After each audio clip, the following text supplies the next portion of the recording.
Mais d'abord, la suite de la grève à la SNCF. Deuxième jour de perturbation aujourd'hui et ça va continuer demain. Les syndicats refusent toujours les modalités de la future réforme ferroviaire. Les usagers, eux, doivent continuer à faire preuve de patience.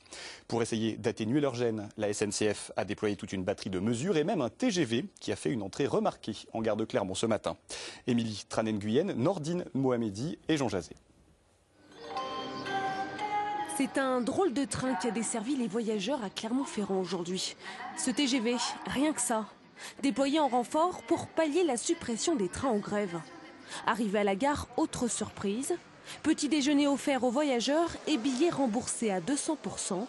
Un seul détail que la SNCF n'avait pas prévu à l'accueil. Ce que je vous propose, c'est qu'on va tenir l'assemblée générale là, sur le quai. Cette assemblée générale des syndicats. On a un rassemblement, comme vous le savez tout à l'heure. Bien évidemment, ça a beaucoup de symbolique quand il y a un TGV qui arrive en gare de Clermont-Ferrand, parce qu'on est une des régions les plus délaissées.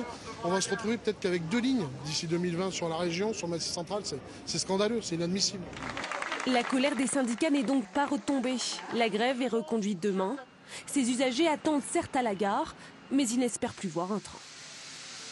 Je n'attends plus, j'ai dû remplacer par le covoiturage et j'attends aussi parce que le chauffeur est aussi en retard. Et alors c'est un peu la galère? C'est galère, ouais. Tous ne le prennent pas aussi bien. Dans ce point information de la SNCF, on répond à la colère des usagers. Ça n'arrête pas de sonner. Le directeur de TER Auvergne assure pourtant faire tout son possible. Et quand on lui demande si le TGV fait partie des solutions, voilà ce qu'il répond.